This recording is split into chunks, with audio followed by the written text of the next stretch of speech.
I didn't touch methamphetamine until first time I went to treatment was in 2015. And then when I relapsed like 8 or 9, or I think it was 8 or 9 months later, um, when I relapsed then, cocaine's a lot more expensive when you're not selling it. So I went to the poor man's cocaine and started on methamphetamine, which luckily for me, nosedive. So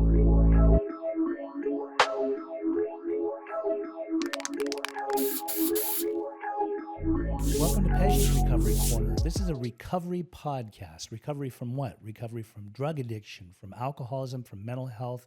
We bring all different types of guests on here that are in recovery, some that work in recovery, that are professionals, that their expertise is to help people that are suffering and struggling with substance abuse or mental health or both.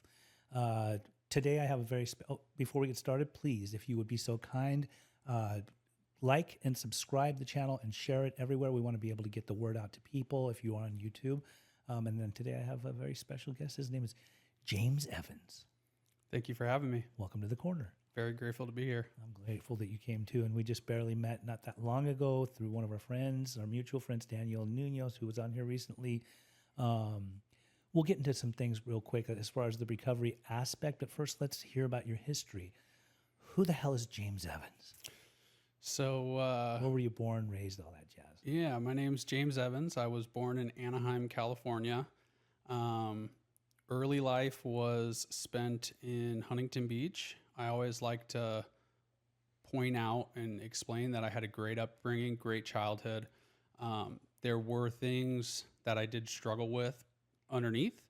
But as far as like what my mother provided and how I lived, I never went without. I always had what I wanted and always had food, always was able to play sports, do everything I wanted to do. So I really did have a great upbringing. And So the family system was solid, but what were the things underneath? Was it inadequacies? Was it insecurities? What was it? well, so, one thing, I was diagnosed at a young age with Tourette syndrome. Okay. So at the age of about 5 or 6, I was diagnosed with Tourette syndrome. And, today as an adult, it's not what it was when I was a child. Okay. When I was a child, it was very much completely involuntary. I would do all my tics. I would crack my knuckles and roll my ankles and do certain tics in sequences. I'd move my neck like that, Yeah. crack my jaw. I still crack my jaw sometimes I actually now. cracked my jaw for many years. Yeah. And I even would like do this thing where I'd kick my neck back and, that was very, very difficult as a child. There were times when it would be almost like I was having a seizure for 10 to 15 minutes, but it would just be my tics just going. Yeah. Right. And so that was one of the elements I did struggle with as a child. How old was that? I'd say it was really something I struggled with from about 5 or 6 all the way till about like 13, 14. And you struggled with it? Would people make fun of you? Yes, I did learn though, once I did move from Huntington Beach to Marietta, and I've been bigger my whole life too. Yeah. And, everybody who's been lifelong friends that I've been friends with, it started with them cracking jokes. And as soon as I started cracking jokes back, everybody loved each other and we were all good. Cool. Yeah. But when I was in elementary school, in Huntington Beach, it got to me, but it took a while for that self-esteem to really build up. Mm-hmm. And, when I was around 2 years old, my mother left my biological father with my sister. She basically took my sister. My sister's 9 years older than me. Right. And so his behavior as a drug addict really affected my sister's life. And she could see it starting to happen with me at 2. And my mom packed up her stuff and bounced, and my stepdad is my dad. I really only give... He pretty much raised you. He did, right? I only make the distinguish the two when I'm doing something like this or I'm telling my story. He's my dad. My favorite joke that he hates is I inherited all the good things from him, but not his hairline because he's got the cul-de-sac. He's bald. But that's a good one. That's Pops, man. I love him. And growing up, it was very much, I loved him when I loved him, but when it was time to put me in my place, you weren't my dad. Yeah. So it took a long time for me to get to that place where I really was able to view him for what he was. And that was like a complete angel in my life. Like if I were in his position, I would not have stayed anywhere where somebody did half the stuff I did. You wouldn't have wanted to deal with you. Oh, no way. Yeah. That's No. understandable. No. So those were just kind of some of the things that I was dealing with growing up. You know, the Tourette's was the big hurdle, and then just the struggling, you know, without a father, or without just the wondering what happened, why is this more important, or why were drugs more important than me. And as I became a drug addict, I really started to understand that, you know. And so, and who I am today, really from about the age of 20, 21, like all resentment there left. You know, I if I were to meet him today or see him today, we would just get to know each other, you know? But if it doesn't happen, like I don't hold no resentment, you know, I get it. Right. When was the first time that you ever were introduced to substances, and what were they, and how did it all go down? So I do have memories of one stealing my mom's Mike's Hard Lemonade when I was like way younger. Yeah. And then my grandpa explained to me that when I was a toddler, just learning how to walk, my real dad would set a beer at one end of the coffee table and have me walk over. He'd give me a sip, and he'd set it at the other end and walk over, and he'd give me a sip.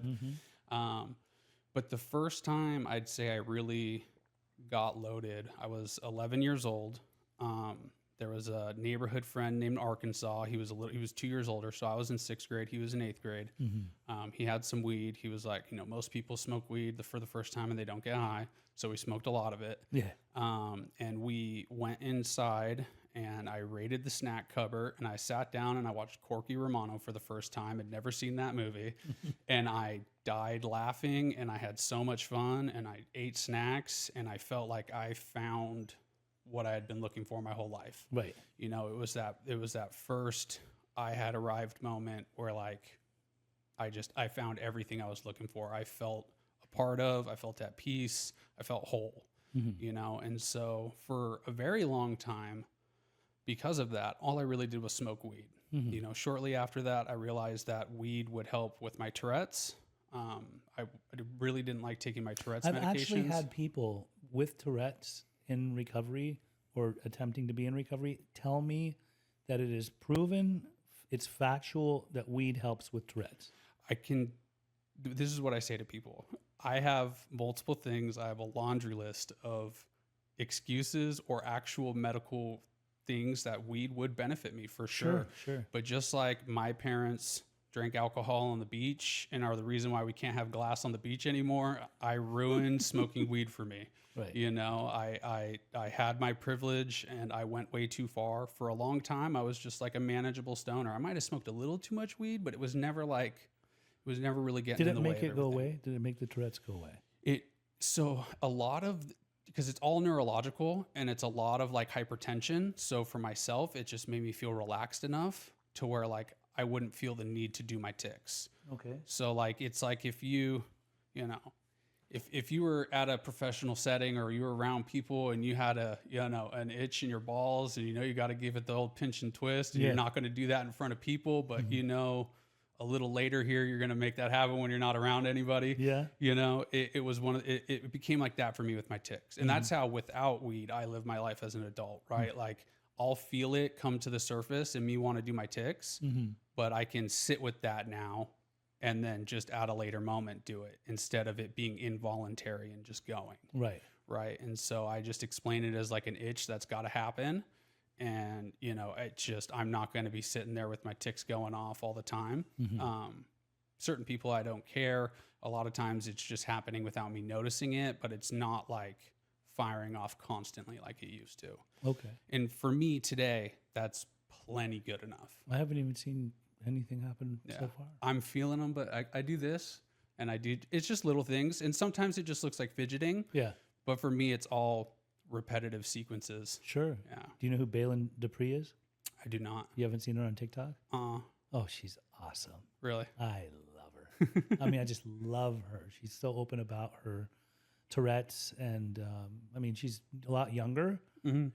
She's got like one of the gnarliest forms of Tourette's that I've ever seen. I've seen a lot of people with Tourette's, but like she's one. There's another guy too on TikTok that I just admire. Yeah, my wife is urged me to lean into it sometimes with certain things. So the only thing that I do that is involuntary is like, have you ever seen the clip of Joey Diaz where he's on a podcast and he goes and he sets down his coffee cup and then he thinks his coffee cup is falling. No, Have you seen that no, I clip? didn't It's a see that. great clip, but You have to show it to me. that's what happens to me, like that involuntary, like I'll think there will be a pen in my hand and I'll think it's falling, but it's just barely moving. And a normal person would just like grab the pen, Yeah. I'll launch stuff.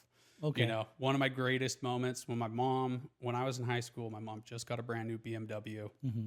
She picked me up from football practice, bought me Chinese food. She had to stop somewhere at the bank. She's like, don't eat in the car. Brand new BMW. I was like, I'm not going to eat in the car. When she's in the bank, I start eating in the car. So we start driving and I launch the Chinese food all over the dash of a brand new BMW. So I'm just, that happens sometimes. That's the only thing that happens that's involuntary. And, you know, my niece, she has Tourette's as well too. And so she's talked to me a lot and just wondering like, does it get better or what, and different things like that. And that was the one thing I was like, well, I am still launching stuff at 32 years old. So it gets better, but it's never going to completely go away. And at this age, I just laugh. It's hilarious. You've embraced it. You've accepted it. Exactly. So as time went on, besides the weed, what other things did you get into as far as substances into, you know, as you got into your young adulthood? Yeah. So when I was in high school, I was a varsity athlete. I was a varsity wrestler as a freshman. Okay. I was a swing player my sophomore year for varsity and JV in football. And then I was varsity my junior year in football. And so as I kind of got into those years, I was still smoking weed regularly. I believed it really did help my Tourette's. So I was doing that very manageably. But as people started to party, you know, I'd start to drink. Really wasn't doing too much more than that. A little bit of cocaine here and there, but nothing crazy. My junior year in football, I got hurt. Tore my MCL and my LCL in my right leg. And the reality is I could have came back from that. Yeah. You know, I could have rehabbed. I could have made it happen. But in my life, it was just too much. I started taking pain meds for my knee. And I really believed that like everything was over because I got hurt, you know. Now that I'm older, I've seen guys come back from worse, you know. And so, but that was where with the pain meds and the partying, you know, pain meds became ecstasy became ketamine, acid, everything. I quickly, shortly after that, dropped out of, or I didn't drop out of school. I tested out of school. So I took the California High School Proficiency Exam. Yes. And then just bounced and then started partying. And that was right around like the 2008 market crash. And at the time I was selling weed. You know, I was a high school athlete, you know, who was doing pretty good with my school. I always had like a 3.7 GPA. I wasn't a 4.0 kid, but I was pretty close. Yeah. And I couldn't get a job at McDonald's or Taco Bell. So I just thought selling weed was the answer. And then selling ecstasy was the answer. And, you know, I went on basically a pretty long run of selling drugs and partying and raving. And, you know, I was always just a little guy. I could get anything and everything, and I did my thing, but I was very much just a white boy in the suburbs who was just, you know, I was who I was for sure.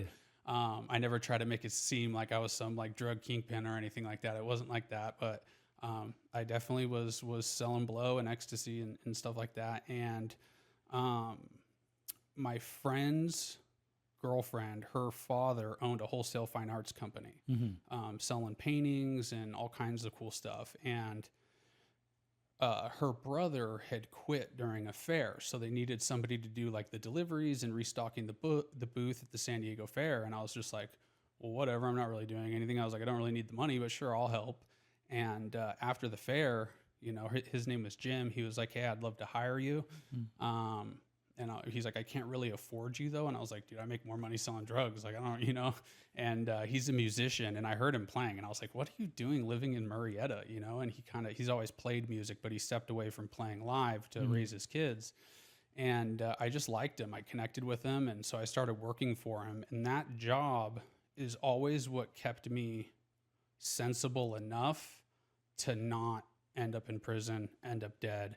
It was at least like the responsibilities I had to hold up with that kept me close enough on the right path to where I never completely derailed. Okay. And I worked there for a really long time. Were you doing meth? At the end. So I didn't touch methamphetamine until first time I went to treatment was in 2015. And then when I relapsed like 8 or 9 months later, when I relapsed then, cocaine's a lot more expensive when you're not selling it. So I went to the poor man's cocaine and started on methamphetamine, which luckily for me, nosedive. So How long were you on it? from March of 2016 till I got sober in August of 2016. Okay. Yeah, and it was a lot of back and forth. I didn't start with it right away. But yeah, it derailed me pretty quick. And I did a lot of hallucinogens, so I was already someone who, had a lot of hallucinations, lived in psychosis, and going from already being like that with your brain open to that type of stuff, once I started doing methamphetamine, it really just like made it much worse. You said you did the party drugs. Do you think, I did them too. And I definitely loved doing hallucinogens until I didn't, depending on what trip was good and which one turned bad. Exactly. But you think when you did hallucinogens or the party drugs like ecstasy and things like that, were you seeking a great escape? Were you seeking internal bliss? So for me, for the most part, I just wanted to have fun. I just wanted to have a good time. But one thing about me that I didn't really get into from my childhood, my stepdad, he was raised Catholic. So when he came into our lives at a very early age, I was going to a Catholic church. I got baptized there, first communion, was all in for a very long time. And then probably somewhere around like 11-ish, maybe 10, 11, the idea that there is only one way to God never set right with me. And it's like, how can you tell me that someone on the other side of earth that has never heard of Jesus, who might only live for a few years, it just didn't. I love your outlook. Yeah, it just didn't click at a really young age. Yeah. So I very much. You understood that. Yeah, but at the time, I turned straight to there is no God. Yeah. Stop believing. Yeah, and then, when I found like reggae music and Bob Marley, that was the first thing that like I felt like there was a light coming from music and something like that, Mm-hmm. And so I got way into, all types of Rasta literature. Actually, like I was a vegetarian for about a year and a half. Would never do that again because I just love meat too much. But at the time, I did that for a while. And then that led to me, turning and looking to Egypt for, just different things, spirituality, all different kinds of things. And then it turned into India and Hindu stuff, Buddhism. I really was always like searching. Right. And for me, that's what the psychedelics were. It was part of that search. Understand. And then skipping ahead, when I did get sober, and we'll get into some of the stuff for when that, transition happened. But when I did get sober and I was living in Colorado, I was praying in Native American sweat lodges. And the first time I prayed in a lodge. Not sober. No, so totally sober. Sober, okay. Totally sober. I was praying in a lodge, and it was my first time praying in a lodge, and it was like a bell rang over my head. Spirit. And I was like, I found it. I'm not looking anymore. And kind of from that point on, even though I don't actively pray in lodges, I don't ever feel like I'm searching for it. It's hard to find where it's not for me now. I understand. Yeah. I understand. Sometimes we just tap into something and we know For sure. that's where we need to be. 100%. So I have a lot of respect and appreciation for any different path inward. Sure. But for me, it's like if you got to get to San Diego and the 5 is backed up, you can shoot down Ortega, and then you can hop on the 15 and shoot down and do whatever you got to do. Either way, all roads lead there. You mentioned that one time was your first time going to treatment. How many times did you go to treatment? Twice. All right. Did you stay sober after your second time of going to treatment? Yes. Okay. And you got sober at 24. 24. I was 23 the first time I showed up. What was your crisis? What crisis brought you to treatment that time? So more importantly, I think it's important to kind of go over the distinction of how it was the first time versus how it was the second time. How was it? So the first time I went to treatment, I was 23 years old, came out of a really bad trip at my house. I had been living with my friends we were just partying and doing our thing for a long time, and we were getting kicked out of another place, and you know, my homie didn't have anywhere to go, and he's just like, hey, we're just not going to party anymore. And I was like, bro, we keep saying that, and we keep partying, you know? So I was like, I can go home. And I went home and I just stayed partying the way I was, but at home. And when no one else is in the house is partying, it's real obvious that you have a problem. And so that was in June of 2015. Yeah. And by August of 2015, I went to rehab for the first time. So, came out of a trip, not doing well, still had a bottle of whiskey. And I was going downstairs to tell my mom and my sister I need to go to rehab. And I fell down the stairs and crash landed at the bottom, and I'm crying and I'm saying I need to go to rehab. Wow. And I go upstairs, I pour out the bottle of whiskey. My hair was down to here, shaved my head because there was bad energy in my hair. And I just like stayed there crying. And my sister called me down and she's just like, oh, I found this outpatient. You just go there 3 times a week. And I was like, dude, you got to send me somewhere. I was like, if I go somewhere 3 days a week, like it's not you gonna needed work. to go inpatient. Oh yeah, bad. And so then when my sister drove me to treatment that time, she was like, you know, are you, and I still remember this like it was yesterday. It's insane. And she goes, so are you still going to drink? Or are you just stopping the harder drugs? Like, are you still going to smoke weed? And I was like, well, of course I'm still going to smoke weed. I'm not a crazy person. Like that was where I was at mentally going to treatment. Sure. I just needed a break From the hard stuff. Yeah. Just get me out of this rough patch. Things haven't been going my way. You know, when I get out of here, I'll have a little tune up and I'll be good. Mm-hmm. But when I was there, the layers started coming off, right? This is the second time or the first? First time. First. There was a gentleman named Jay who was, he's actually, I don't know if he still is, but he's who ran the Alpha Project in Vista. I went to Ranch Creek Recovery in Temecula. Okay. That's where I went both times. And he worked there as well. And he would just smoke cigarettes with me and we'd talk about God. And, you know, he followed the dead back in the day, and he just had all kinds of crazy stories. He was way older, and he got sober from heroin in 96. And, you know, he very much was just like, he never told me I needed to do anything, but he's like, this is how I live and this is what I do. And like the attraction rather than promotion was there. Beautiful. You know? And so, I just absorbed from him. And then my case manager, Corey, he represented like almost another element to my life, and we just connected, and I bought into it, you know. But when I left treatment, or really before we left treatment, they would only take us to a Friday night meeting. And so when I went to the Friday night meeting, I was like, dang, the chip chick's hot, and I live in Murrieta and the place is in Temecula. So of course, when I got out of treatment, I'm chasing the chip chick around, and we end up dating for 6 months. And but I still distinctly remember crying in that first meeting, sitting in the corner. I had tried to kill myself a couple times before going to treatment. Was unsuccessful, obviously. And I'm sitting there crying, and there's this attorney named Bob sitting next to me, and he's just telling me it's going to be all right. I was like, everybody's having such a good time, dude. I don't get it. Like, he's like, dude, you're going to be fine.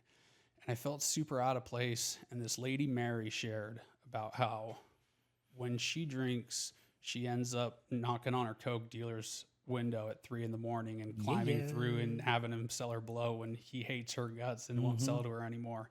And I'm like, yeah, I'm in the right place. But that initial intention, those reservations never really left. So, you know, I got out of there and I just tried to fix the outside. I pick and chose what worked for me and what didn't. And that's how I lived. That's how I always lived. So I just got what I always got. Which was half measures, you know? And then I relapsed. I started going back and forth for a while.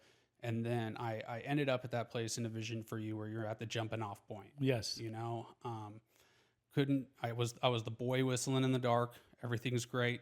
Got a couple months under my belt. Yeah, Ma, I don't see anything wrong with here. Yeah. And I couldn't imagine life with or without alcohol.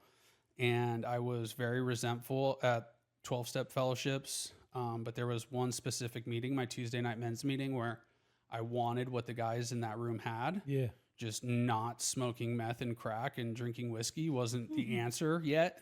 But that's really what I held on to. So when I went back the second time, the last time, I was completely and utterly done. You know, I knew I was at the end of the road. I knew I was out of ideas. I had to, for myself, clean the slate. Anything that I pick and chose and wanted to hold on to. I basically had to say to myself, anything that is an ideal that I have, once I do this process, if it's still there and there's still merit to it, then I'll be able to incorporate it into my life. But if it no longer serves me, I have to be willing to let it go, no matter what it is, and no matter who it is. I have to be able to completely clean the slate. And when I was in treatment, my buddy who was stationed in Georgia, he was getting stationed in Colorado, and he was like, dude, I got a couch you can sleep on. He's like, what you're doing here ain't working for you. He's like, come live with me, dude. And I was like, all right. So you went to Colorado? Yeah. I went through 93 days of residential treatment. Then they're like, you need a plan. And I was like, I got a couch to sleep on. I don't need a plan. And they're like, dude, you need a plan. This is like, on round 2 of treatment? Round 2, yeah. I was at residential treatment for 93 days. And when I got to Colorado, I moved in with my buddy. I spent $100 and something bucks of my $500 on gas to get out there. And then after I bought food for 2 days, I was like, I should probably get a job. And then I got a job, and I really didn't like the meetings. So I was like, I should probably move into somewhere where like they're going to make me go to meetings. Otherwise I'm not going to. So I was on the waiting list for 2 of the sober livings there. And then I talked to Pikes Peak Sober Living and talked with Kevin. He's a lot more soft today than he used to be. He was not a very happy guy to be talking to on the phone when you're asking about the program. And he's just like, we got double scrub at 7 a.m. Show up at 8, and just like click. And so I get there for a tour, and it's like, I came from I was in like a California cushy, nice rehab, and I go on a tour of this place, and I love that sober living. It saved my life. Nice. But it was not a California sober living. Like, I hear guys complain about their sober livings, and I go do step work with them at their sober livings, and I'm like, dude, you are living in like heaven. Yeah. And 16 dudes in a house. You start in a 6-man room. There's 3 bunks. As dudes leave, you move down. It was more structured and set up like a halfway house. We would get guys from like jail and stuff, and it was set up to a certain standard so they could get the vouchers, which really wasn't that big of a standard. Go to a meeting every day, do your chore, be home by curfew, don't drink, don't drug. It's not that big of a standard. How long did you stay there? I stayed there for 1 year to the day. How far into your recovery? Because I know that this round 2 of treatment, you made a decision that I got to do this all the way. How far into your recovery do you think that you were to where you realized, like, I'm going to be staying sober 1 day at a time for the rest of my life? Honestly, pretty much right away. I like that. So before you even worked any kind of 12-step program or nothing like that, like psychic change had already taken place? So for me, when I went to treatment, I knew the things I didn't want to talk about in treatment the first time were the things that got me loaded. So for 3 months in treatment, you spoke about it this time. Anything and everything. You opened when up I completely. did a 4th and 5th step, it was like not even a big deal. The only big revelation I had with the 4th step is I was like, hell yeah, I'm going to write about all the people that I hate. I got these resentments at, F them. I hit a roadblock, and then I started doing resentments towards myself. And then it's like, boom. Yeah, I got a lot of resentments, but I don't have 3 pages of resentments towards anybody other than me. So it's like You're your own worst enemy. I walked around thinking I was mad at the world, and I was just mad at myself, Okay, so then because you got sober at 24, which is a huge deal for the youngsters. For sure. For youngsters to get sober and actually make that decision, like, I'm doing this all the way, throughout this time. How long are you sober right now? You're coming up on 8? 8 years next month. Already? Yeah. Wow. So 7. A solid 7. Solid 7. You never had the desire over these last many years to ever smoke some weed or have a drink? I've had the thought multiple times, but that thought has never triggered an urge or a plan. Or a craving or a plan. Or anything, Good. Right? It's been from...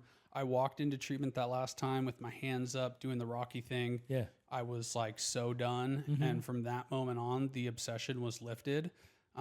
It sounds like you're here to stay. Yeah, there were plenty, and I'm not impervious to this. I still got to do what I got to do to live in that. Sure. Listen, I'm gonna tell you this right now. I own sober livings. Yeah. Right? So everything that you just described, as far as like the structure of how that whole house is built and everything, I live by that. I love that. For sure. Whoever that guy is, I don't know who he is. He's a rock star. He sounds like he's a rock star. Him and his wife saved my life. I love that. And more and more people that get into the path of recovery that don't go to sober living actually really do need it, and they could definitely gain and benefit from getting super solid structure. And a 1 year staying in sober living in an environment like that is great, because then you get to go have a big life without fucking it all up later on again, because you don't actually have recovery under your belt. The houses that I have, I always say, like, listen, you guys, dream big, right? Dream extravagant. That's fine. But just know, if you don't get this recovery before you get anything else, everything else will tank. You will lose it all. So make sure that your recovery becomes your number one thing, because if you're practicing these principles in all of your affairs, and if you're truly talking the talk and walking the walk, you will be able to follow those big dreams that I say dream big about, and then some, like more than what you ever desired. So I commend you for being such a young man. You're still young to me. I mean, even at 32. You're still 21 years younger than me. But at 24, I wouldn't have even thought of it.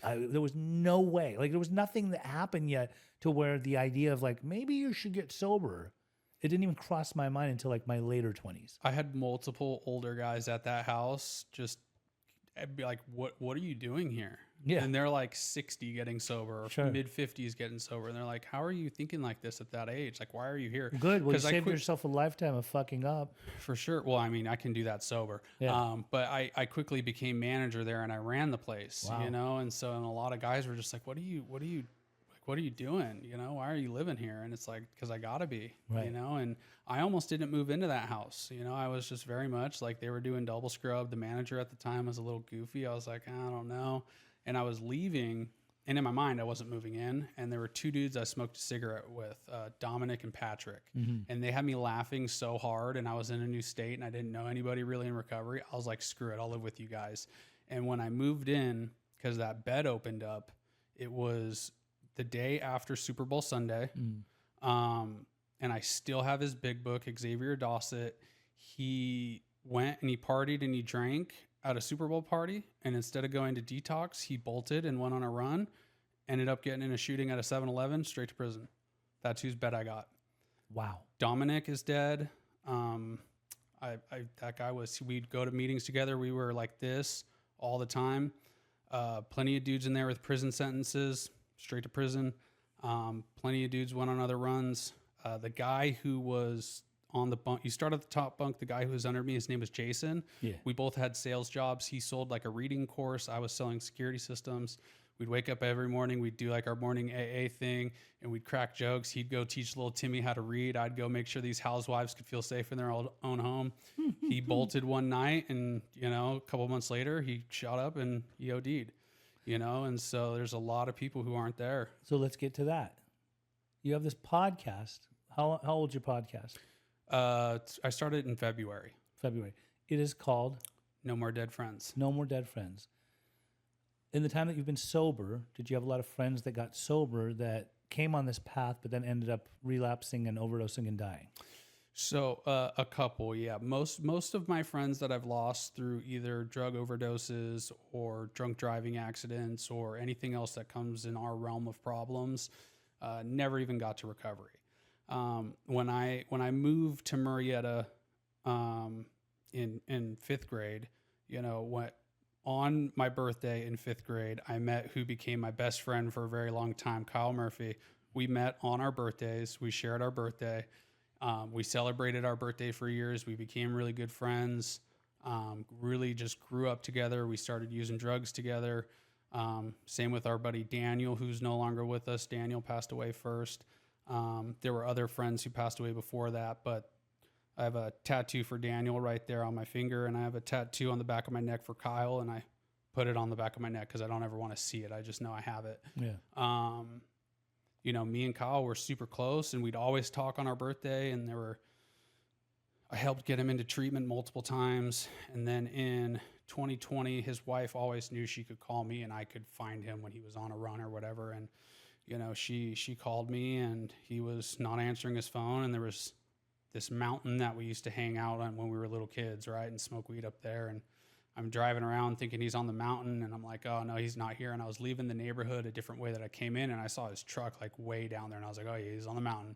So I went back over there and I walked up this mountain and I found him all knotted out and stuff and brought him back to his house. And me and his dad flushed all his drugs and stuff. And we got him to rehab one last time. And that was right before COVID in 2020.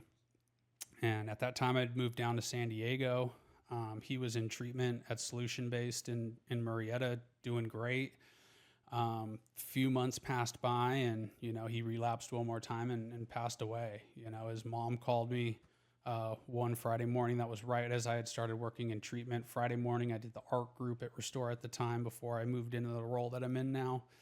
And I just cried like a baby all morning. And then I was just like, it's time to go run group, you know, and I just rolled in and ran group and sat with people and got out of myself and, you know, did the deal, you know, and did what we needed to do. Yeah, for sure. And that was one that messed me up. That was the death. There was a lot of death around it. There's so many other people that I love and I appreciate that I could talk for hours about. But that was the one that hit me the hardest. And really, like, the 5 or 6 deaths after him were tough, but I became very like cold with it and desensitized in a sense. Desensitized, yeah. But 3 weeks ago, my buddy Corey, who we also grew up with, he was also one of the other ones who he went to treatment, and I hadn't talked with Corey. I've seen him once since I got sober. Mm-hmm. So he was something I was really close with when I was younger, and I wasn't so close with now. And I just found out, I didn't even know he was struggling, just found out he went to treatment and he was doing Celebrate Recovery. He was on his own path and he used one last time. And this was in my opinion, like, it was of course it hurt, but it was the first time I've been able to sit there at a funeral and feel it and just cry. And it was very healing. It was finally the one where it's like, you know, I'm still going to do what I'm going to do and I'm still going to keep, you know, I have to stay on my path, but it was finally the first one where I could like just feel it and go through the process instead of just like gripping and trying to push it down or whatever. I have a question for you. So the people who actually do come into the path of recovery and get a flavor of recovery or have actually stayed sober for a period of time or maybe gone to countless treatment centers or gone to 12-step meetings or whatever kind of meetings, the ones that go back out and test the waters and end up passing away, whether it's an overdose or drinking themselves to death or some kind of fluke accident that may have happened from drinking or whatever, using, what do you think it is within them that takes them out of this world, and how can that be prevented? It's so hard to say because I think it's really different for all of us. We're all on our own internal journey. I know for me, when I went back out and tested the waters, I just wasn't done yet. I don't know if it's that simple for them. You know, I do know some people who come in and they do the deal and they seem like they're doing everything, but there's other mental health issues there. They need some extra outside help.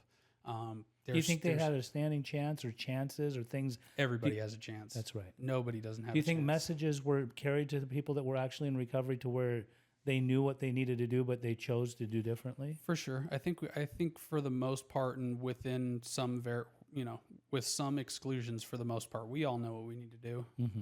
So the human ego can become the greatest enemy. For sure. And we will give more power to that, which then takes you right out of the game, because I have seen countless lives be lost, and it could have been prevented, not by us to them, because if we're already carrying the message or being beacons of recovery that are there to be the example for them, but they choose differently, it's they themselves that are their own worst enemies that end up making that one mistake that just takes them out of the game. For sure. And I think too, for some people, it could be as simple as just like, sometimes it's like, dude, this is lame. Like, they're just not bought in yet. Like, yeah, I know this is what I should do, but this is like, you know, they could be wrapped up in it could be something as simple as just thinking it's dumb, dude. Like, I ain't trying to do that. Like, let me just do what I've always, you know, and it's not, sometimes I don't think it ever is anything more than that. But also, more often than none, it could be very psychological too. That 100%. Some people do not want to identify certain underlying stuff that they are holding on to. Some people want to still take things to the grave with them rather than share it with somebody or put it 100%. Out on the table. Some people don't really have anything outside of themselves as a higher power that they rely on. So they rely on their own thinking, which then will take them into that direction. So it could be a number of different things. So many. So I think it's definitely something that you can't really pinpoint. It's going to be different from individual to individual for sure. Sure. Well, this has been a great conversation. You're so well spoken. I admire the youth, the youngsters that come in and get sober and stay sober. But that's obviously when they do the work, like they aren't in relapse mode years later. Because I've seen plenty of people get sober young, and then they come, they stick around. I've seen them stay for 4, 5, 6, 7 years. Then all of a sudden, right out the window. And sometimes it's not automatic. Sometimes they're not going to die right away. Sometimes they're just using and drinking. They were former heroin addicts and nothing's happened. I have some friends like that. I've got a lot of friends and they're like fine. that. And they're fine. So to each their own, obviously, but I do admire you for doing what you do, being who you are, and please keep being an example. I know that you're involved in young persons recovery circles, which is amazing too. For sure. If people were to try to find you, how could they find you? The No More Dead Friends podcast is basically anywhere you can get podcasts, Spotify, Apple, all the other ones. Instagram would be No More Dead Friends 24. Okay, great.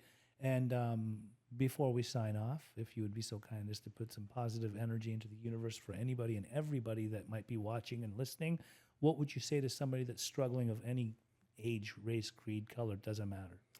Yeah, if you're struggling with drugs and alcohol, there is a way out. We can show you the way. There's going to be a lot of people who along the way are going to be there to help you.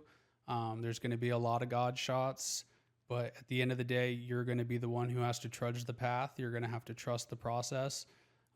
If you're like me, it's going to get worse before it gets better. And sometimes you're going to see it get better right away for people around you, and you're not going to understand why that's like that. But if you stick to it and you make it the most important thing in your life and you fight for it like you're a drowning person trying to grasp air, there's no way you're not going to be successful. Thank you so much. And again, this has been another episode of Pej's Recovery Corner. I am Pej. You can find this in any, just like your podcast, in any platform that has podcasts. And if you're on YouTube, please remember to subscribe and like on Pej Interventions. I am Pej, the interventionist. And until we meet again, love you all. Thank you. Signing out.